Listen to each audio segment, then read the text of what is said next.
Buenos días, Cassandra. Hoy vamos a estudiar farmacia de hospital, que corresponde al tema de farmacovigilancia.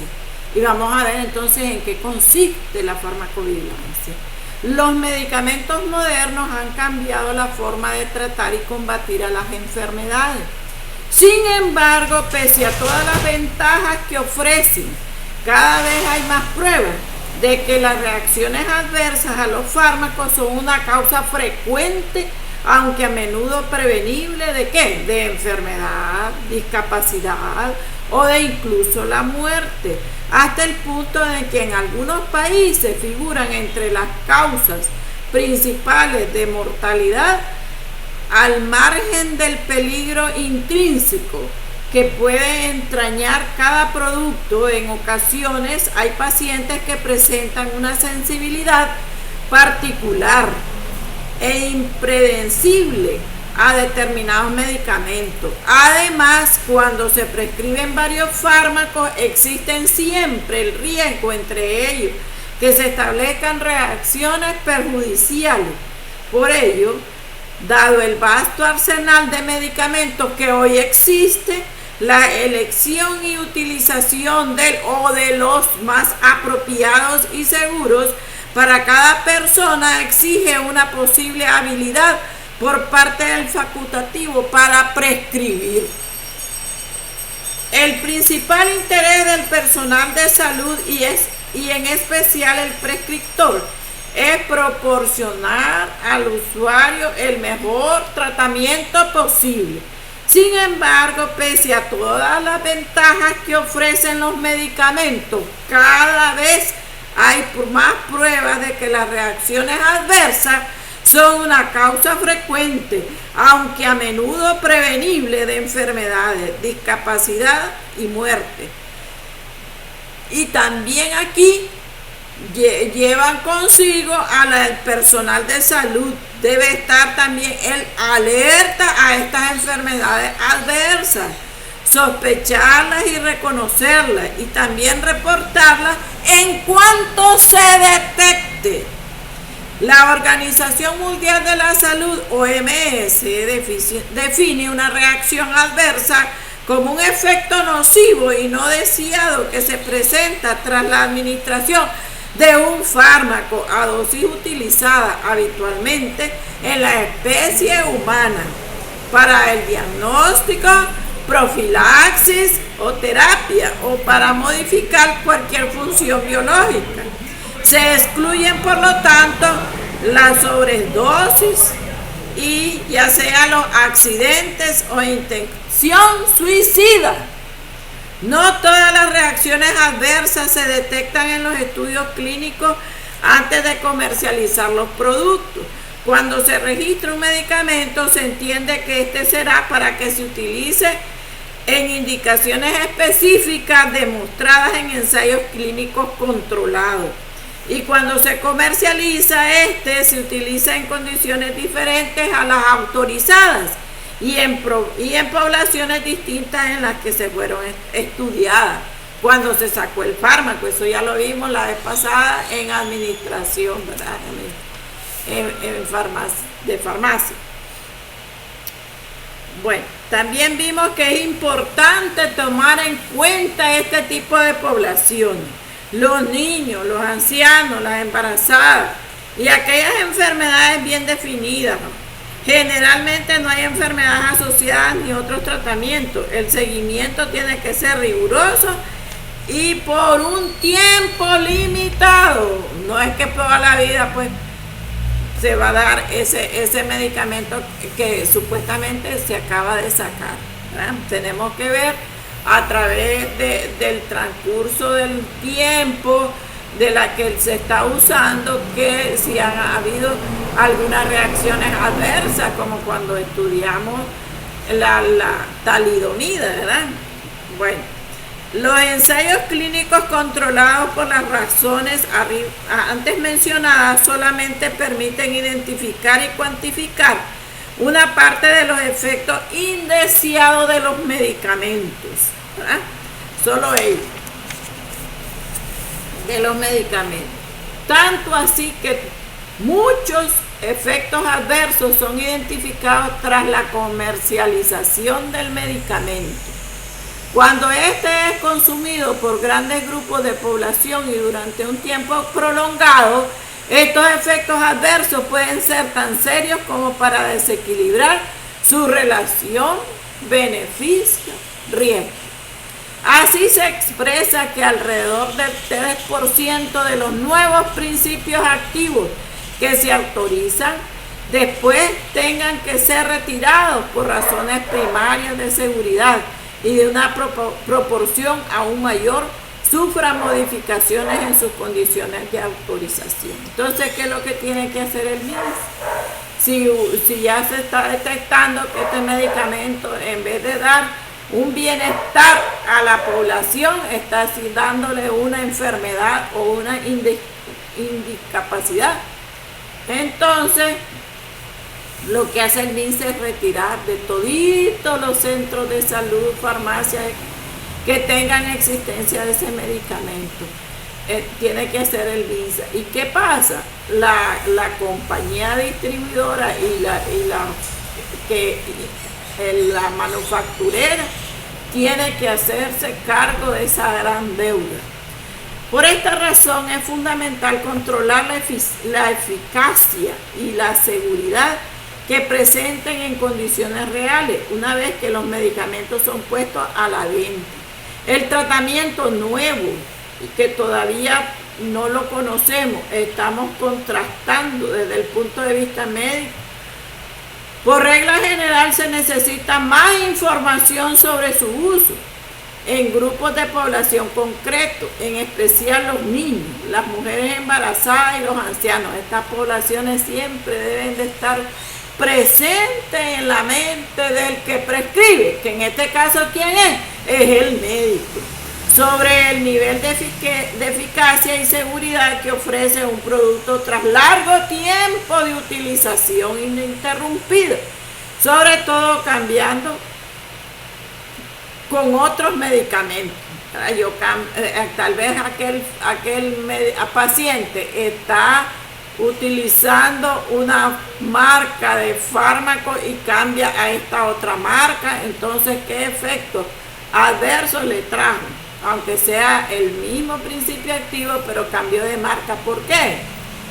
Porque por lo general la gente lo que anda buscando, ¿qué cosa es? Gastar menos. Entonces se cambia. Y al cambiarse, tal vez ya ese medicamento no le va a hacer el efecto que le decía el otro, ¿verdad? Por ejemplo, que si era de la Merchant Pandón y ahora es de Caplin, ¿verdad? Entonces, como ejemplo, ¿cuál? La Neurobion, la Doloneurobion, etc. La experiencia demuestra que gran número de efectos adversos hacen interacción con alimentos u otros fármacos. ¿Y cómo será eso que hacen interacción con alimentos? Porque tal vez, como ya nosotros habíamos visto en la farmacología hasta donde estamos, hemos visto que hay fármacos que no se absorben cuando nosotros ingerimos, por ejemplo, leche. Entonces no se absorben, gastamos el dinero por gusto. Forman quelato y entonces pasa en el cuerpo y sale tal como entró. Entonces por esa razón dice hay hasta alguna interacción con el alimento, ¿verdad?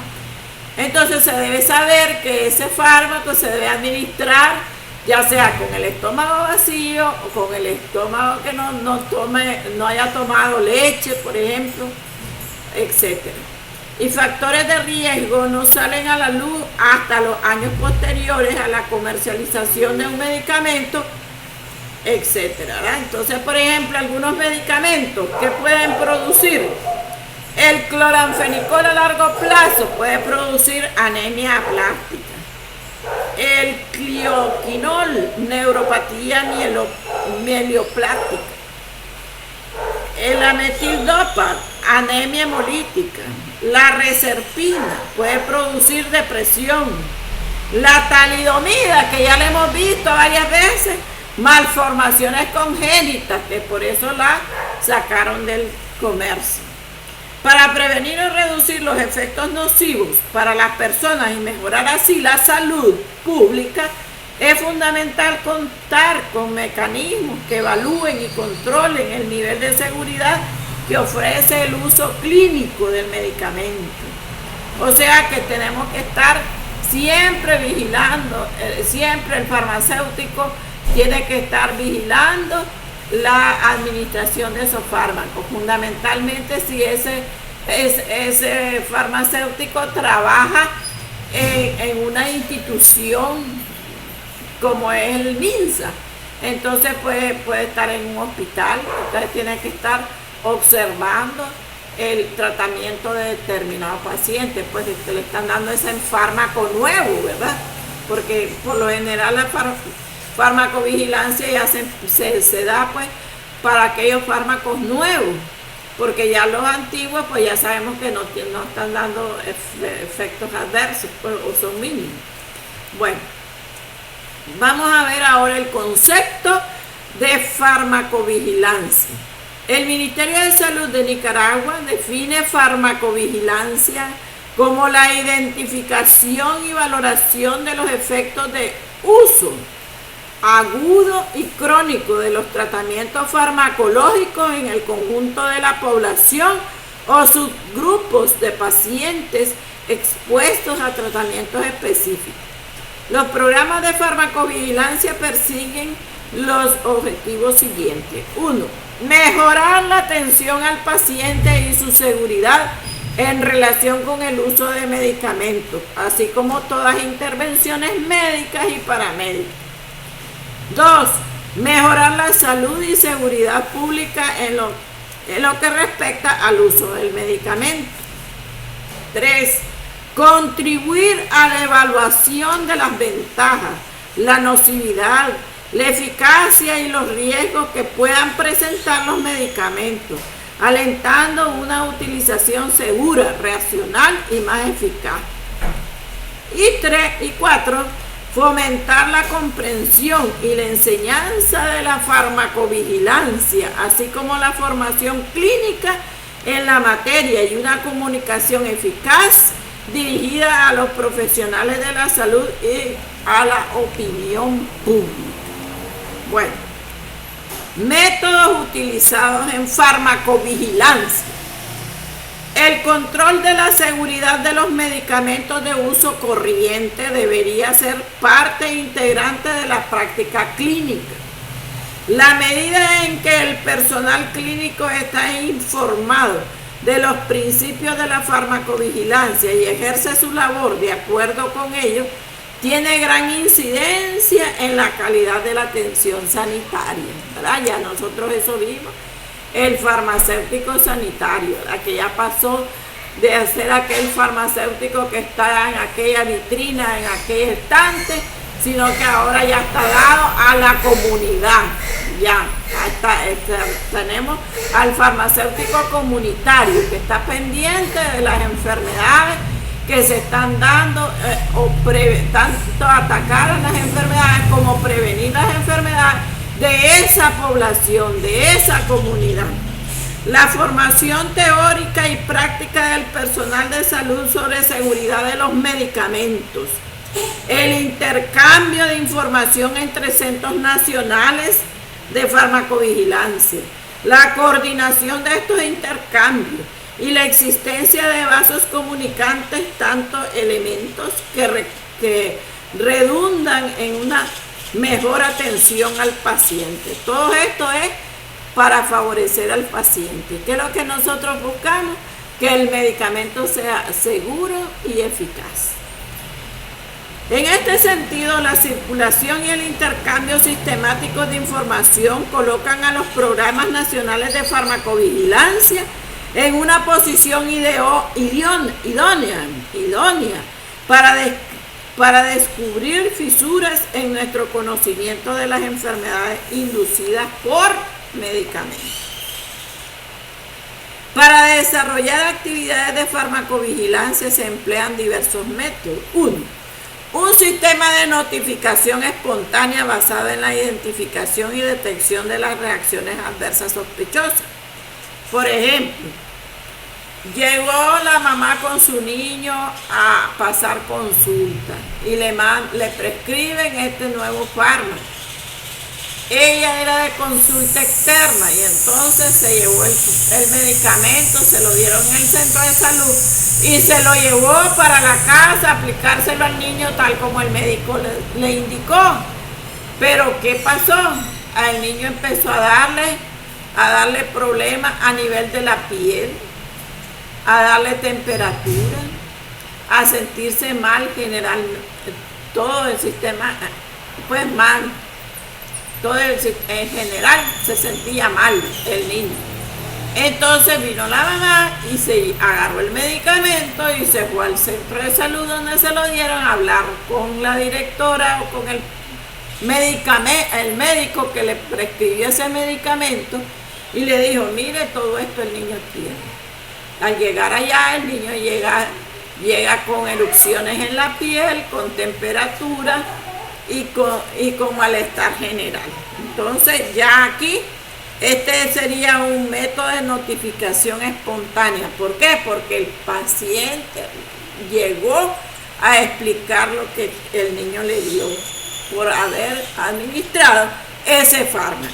Segundo método, procedimiento de farmacovigilancia intensiva, basado en la recolección sistemática y detallada de datos, sobre todo los efectos perjudiciales que pueden suponerse inducidos por el medicamento en determinados grupos de población. Estos métodos se dividen en dos grandes grupos. Uno, sistemas centrados en el medicamento. Y dos, sistemas centrados en el paciente. Esto más que todo se hace a nivel hospitalario. El tercero es estudios epidemiológicos, cuya finalidad es comprobar una hipótesis, es decir, establecer una causalidad entre la presencia de reacciones adversas a los medicamentos y su empleo. Puede ser estudios de casos y control, ¿verdad? Aquí lo que se busca es estudios de casos y control. Entonces, en todo esto, en un hospital existe el departamento de estadística, entonces ahí se va a buscar esos casos y controles. El más difundido de los métodos de farmacovigilancia es el sistema de notificación espontánea, también conocido como sistema de la tarjeta amarilla. La notificación sistemática de reacciones adversas y su análisis estadístico permanentemente permitirá generar una alerta o señal sobre el comportamiento de los medicamentos en esa población o región, ¿verdad? Porque puede ser que en Managua a la gente no le dé nada, o en Bluefield no le dé nada a ese medicamento, pero aquí en el Pacífico sí les da reacciones adversas, tal vez el clima, otras sustancias adversas que nosotros podemos tener como el polvo, etc. La notificación espontánea consiste en que cualquier profesional de la salud durante el proceso de atención, al sospechar una reacción adversa, procede a llenar la ficha de notificación o ficha amarilla. La envía a su centro de salud donde él trabaja y donde procede a validar dicha información y registrarla en una base de datos común que posibilite la generación de señales manteniendo siempre la confidencialidad del paciente y de la persona notificada. Nadie tiene que divulgarlo. La recogida de declaraciones o informes de reacciones adversas a ese medicamento, RAM, es un elemento clave de farmacovigilancia. El éxito o fracaso de cualquier actividad de farmacovigilancia depende de la notificación de sospechas de reacciones adversas. Bueno, ahora vamos a ver el programa de la Organización Mundial de la Salud de Vigilancia Farmacéutica Internacional. En 1968 se puso en marcha el programa OMS de Vigilancia Farmacéutica Internacional con la idea de aglutinar los datos existentes sobre las reacciones adversas a los medicamentos. En un principio se trataba de un proyecto piloto implantado en 10 países que disponía de un sistema de notificación de reacciones adversas. Desde entonces la red se ha ampliado considerablemente a medida que los países de todo el mundo se iban dotando de centros nacionales de farmacovigilancia para registrar las reacciones adversas a los medicamentos. Hoy son 86 los países que participan en el programa coordinado por la Organización Mundial de la Salud y su centro colaborador, que queda en Suecia. Este último se ocupa del mantenimiento de ella, base de datos mundial sobre reacciones adversas a los medicamentos, en lo que consta ya más de 3 millones de notificaciones. El centro colaborador de la OMS analiza los informes contenidos en las bases de datos con objeto de 1. Reconocer con prontitud señales que indiquen reacciones adversas de gravedad a algún medicamento. 2. Evaluar los peligros. 3. Investigar los mecanismos de acción para contribuir a la elaboración de medicamentos más seguros y eficaces. Es importante conocer el mecanismo de acción del fármaco. Bueno,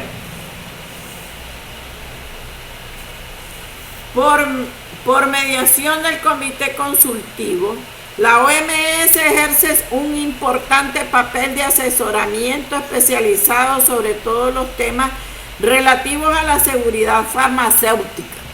El comité sirve también para favorecer políticas y actuaciones coherentes entre los Estados miembros y asesorar a los que puedan verse afectados por medidas adoptadas a otro país. El éxito del programa de la OMS de vigilancia farmacéutica internacional depende por completo de la aportación de los Centros Nacionales de Farmacovigilancia, cuyo capital común de experiencia y competencia ha sido esencial para el continuo avance del programa de la OMS y de la farmacovigilancia en su conjunto. Lo ideal sería que cada país contara con un centro de farmacovigilancia. Bien, si hasta aquí nosotros ya hemos entendido pues de qué se trata la farmacovigilancia, debido a todos los problemas que han surgido, la OMS elaboró un programa de farmacovigilancia farmacéutica internacional. ¿Por qué?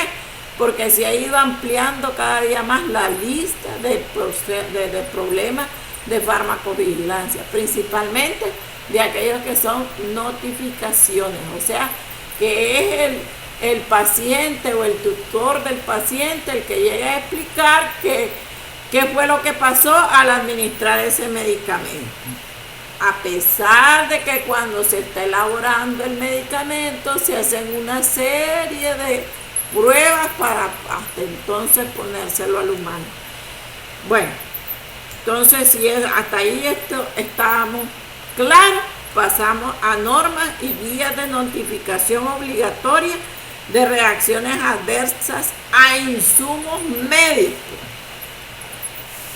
El Ministerio de Salud de Nicaragua elaboró la norma y guía de notificación de obligatoria de reacciones adversas a insumos médicos con la finalidad de proveer al profesional o técnico de la salud, ¿qué cosa? Las herramientas necesarias para que se implementen en todos los establecimientos proveedores de servicios de salud, tanto del sector público como del sector privado.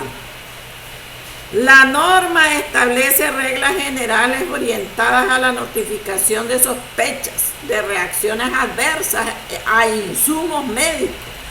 ¿Y qué serán los insumos médicos? Pues puede ser la jeringa que se está usando, la cánula, la bránula, el escal, la sonda Foley, etcétera. Todo eso pues, que vemos, los guantes. con el objetivo de dotarla de las disposiciones sanitarias para cumplir con la notificación de reacciones adversas a insumos médicos de parte de los profesionales y técnicos de la salud en los establecimientos proveedores de servicios de salud públicos y privados, así como la notificación periódica de reacciones adversas a insumos médicos que la industria farmacéutica recopile por medio de su sistema ¿de qué? De farmacovigilancia o tecnovigilancia nacional e internacional. Bien, entonces, aquí que dijimos, que aquí ellos van a establecer normas y guías para notificar aquellas reacciones adversas a aquellos insumos médicos, porque también el farmacéutico tiene bajo su tutela los insumos médicos. Él tiene que proveer la farmacia hacia la head nurse, o sea, hacia la responsable de enfermería. Disposiciones de las normas para la notificación de reacciones adversas por insumos médicos de parte de los profesionales o técnicos de salud en la industria farmacéutica. 1. Las notificaciones de reacciones adversas por insumos médicos se efectúan a través de formularios de notificación de reacciones adversas por insumos médicos, llenados todos los acápites y dejándoles copia del mismo para el expediente clínico, ¿verdad? Usted va a hacer su informe, pero se tiene que quedar con un comprobante de ese informe que entregó. 2. Los profesionales de la salud, ante la aparición de una reacción adversa a la salud, pueden indicar el proceso de notificación comunicando el evento a través del formulario de notificación impreso o electrónico, sea en la página web del MINSA, o comunicando el caso al visitador médico del laboratorio farmacéutico, que es el que lo distribuye o lo vende. Las tres probabilidades no son excluyentes, sino complementarias. Vamos a la tercera. Los formularios de notificación de reacciones adversas, una vez llenados, deben ser enviados directamente al Comité de Calidad de Establecimientos de Salud a través del canal establecido para la comunicación de enfermedades de notificación obligatoria, o sea, al CILAIS. Todo esto va para el CILAIS. El formulario de notificación de reacciones adversas en insumos médicos debe ser verificada en cuanto a la calidad del dato por el currículum local del CILAIS correspondiente. El profesional o técnico de la salud debe conservar la documentación clínica del evento con el fin de complementar o realizar seguimiento cuando sea necesario. Esta documentación debe quedar reflejada en el expediente clínico junto con copia del formulario de notificación. El profesional o técnico de la salud debe cooperar con los integrantes del Departamento de Farmacotecnovigilancia, proporcionando los documentos e información adicional necesaria para ampliar o complementar la notificación del caso de sospecha de la reacción adversa. O sea que el profesional, que es el que está ahí, el responsable de ese establecimiento, tiene que ayudar también en la farmacovigilancia, aunque crea que no es su incumbencia, pues, pero sí está obligado también a cooperar. La población en general puede reportar reacciones adversas a insumos médicos en los establecimientos de salud o la red de establecimientos farmacéuticos públicos o privados, los que serán remitidos al departamento del MINSA.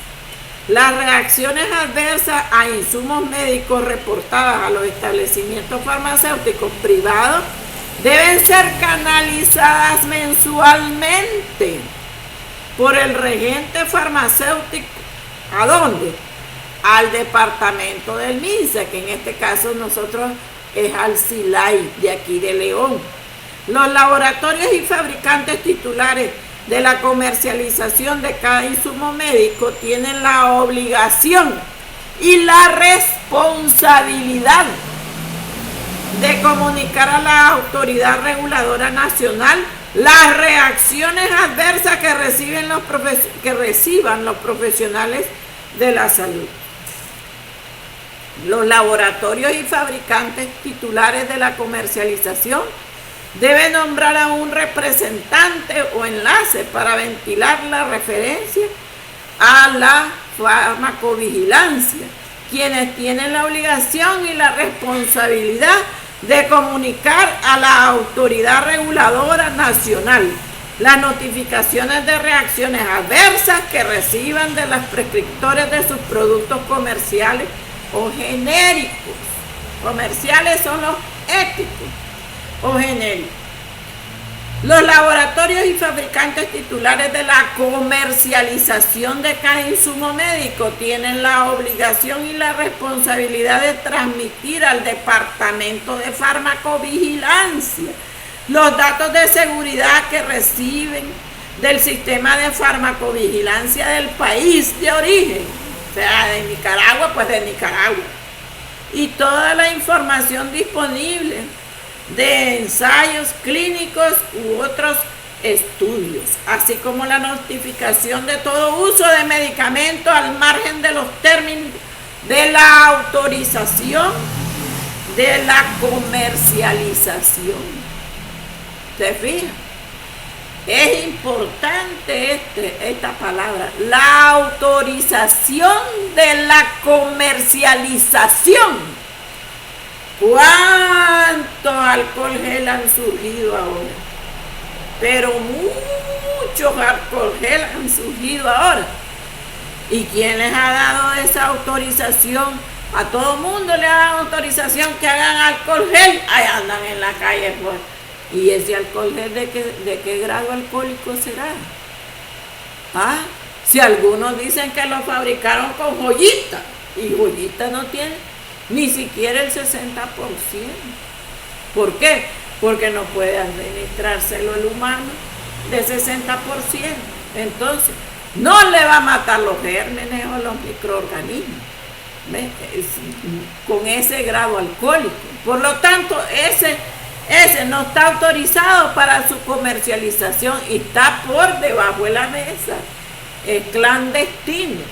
Entonces, eso es lo que le dice aquí, que tiene que tener una notificación de todo uso de medicamento al margen de los términos de autorización de su comercialización.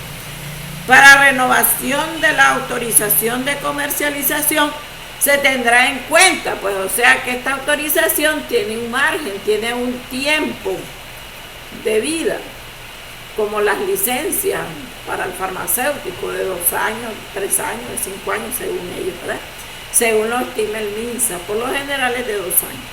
Para renovar la renovación de la autorización de la comercialización, se tendrá en cuenta toda la información pertinente obtenida acerca de la seguridad de los medicamentos en el ser humano. ¿Ves? Entonces, en ese caso, se fue muy bajo. ¿Qué cosa? El grado alcohólico. Y si se fue muy bajo, más bien, en vez de serle un beneficio al paciente, le está haciendo un perjuicio, porque él que cree que ya tiene protección para el coronavirus, pero ¿qué va a hacer? Al contrario, no le sirvió. ¿Por qué? Para poder salir de ese virus, de atacar el virus, necesitamos el jabón para sacar todo el virus. Ya una vez que saca la espuma, se lave las manos con la técnica propia y después se puede aplicar el alcohol gel. Pero ¿qué pasó? Que no tiene el grado alcohólico necesario, entonces usted no lo está protegiendo. Como mínimo debe tener un 60% de alcohol. Bueno, pasamos al siguiente acápite. Los laboratorios y fabricantes titulares de la comercialización del insumo médico tienen la obligación y la responsabilidad de transmitir a la autoridad regulatoria nacional datos de seguridad de todos sus principios activos, que es nuevo.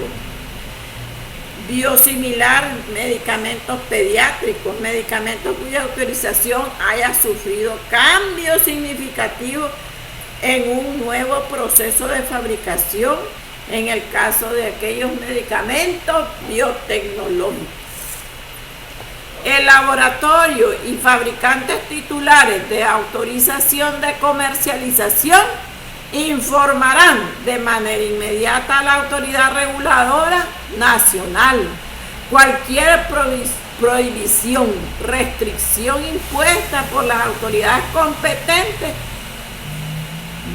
de cualquier país en el que se pueda influir en la evaluación de los beneficios y riesgos del medicamento en cuestión.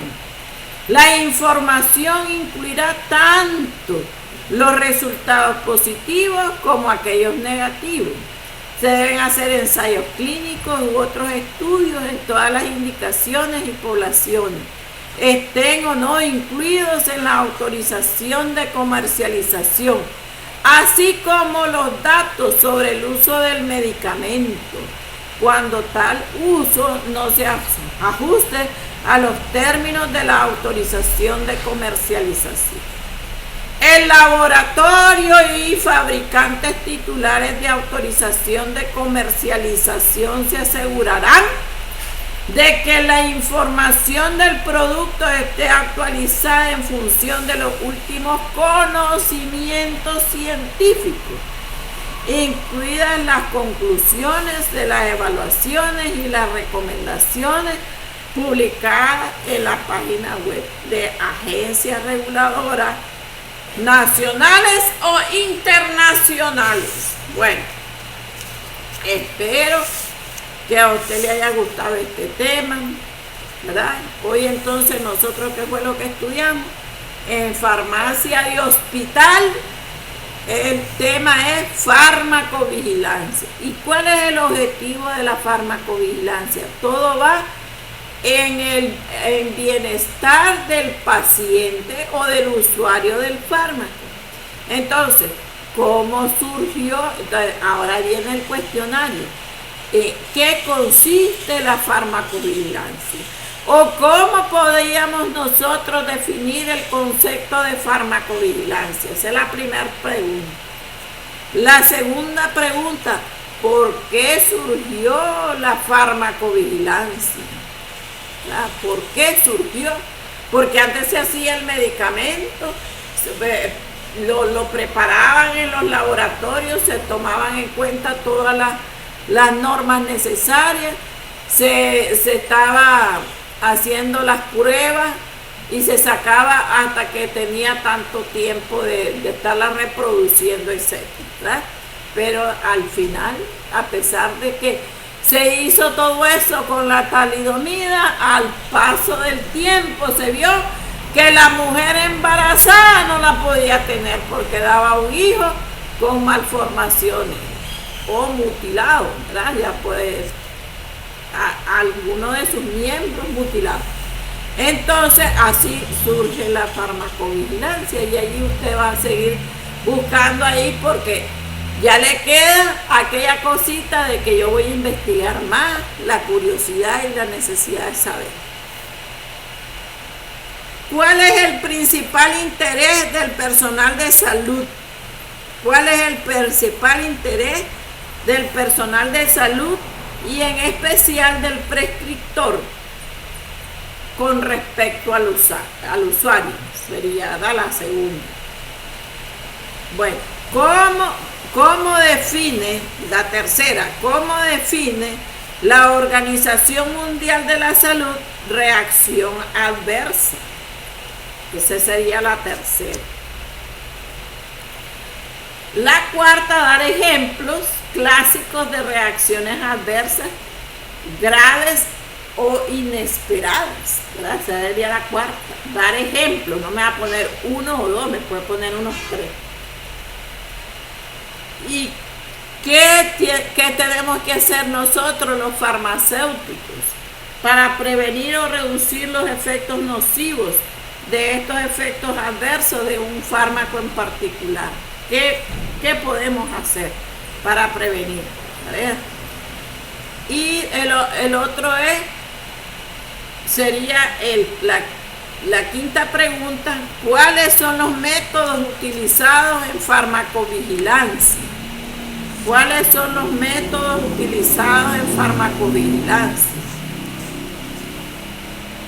Y vamos a hablar también acerca del programa de la OMS de Vigilancia Farmacéutica Internacional. ¿Ya? El centro colaborador, recordemos del centro colaborador de la OMS, cuáles son los informes que él toma en cuenta para analizar, ¿verdad?